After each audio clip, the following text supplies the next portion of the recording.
All right, we're back again with another episode of Roofer Reflections. Really excited to have Cassandra on the show. Thank you for coming on. Well, thank you for having me. I appreciate it. Yeah, how'd you get into roofing? So that's kind of a funny story. My sister was working over at Ritterford as accounts payable, and she also opened up a dance studio, but she wanted to focus more on building her business. And she goes, "Hey, Cass, I know that you're not too happy at the company that you're with right now. Would you like to do accounts payable for this roofing contractor?" And I'm like, "I don't know anything about roofing trust. This is crazy." And she goes, "Don't worry, it's just all numbers. You're good with numbers, you'll be fine."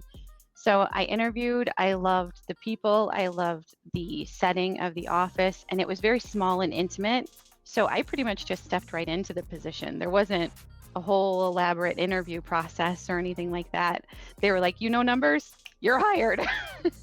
I'm very grateful to my sister for giving me that opportunity, because otherwise I would have never on my own stepped into roofing.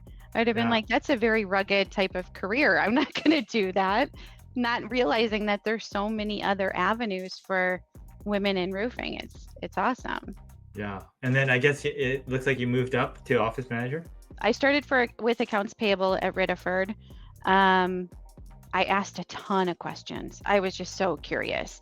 So I stepped up to project coordinator. They let me work with service a little bit. I learned how to do pay applications, all types of AIA documents, all the things. I learned all the things. And it's like I just couldn't get enough. I kept taking more classes and courses and asking questions. And then eventually they made me office manager. So When you approach with someone that doesn't know anything about the roofing industry, is considering a career in the roofing industry, what do you tell do it. them? You'll learn.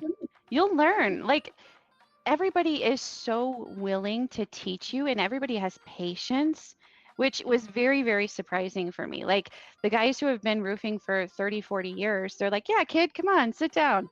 I'll teach you a thing or two." Like, they want to pass that along, which is amazing, especially since we have such a lack in the workforce for laborers, right?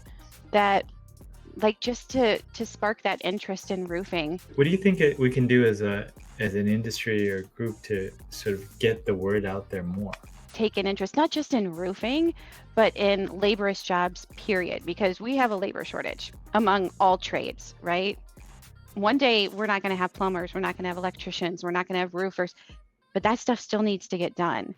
So we need to get to them at like the high school, college level and be like, "I understand that you're going for a career or going for a degree in this field, right? But there is such a great salary to be earned in the trades. And it is going to be supply and demand here any day now. You're going to be so valuable if you know how to do a trade." So I think just getting to them at that younger age and letting them know what their options are up front. Like, you don't have to sit behind a desk. You can eventually, but you can make a great living. You could probably make more out in the field than you would behind a desk.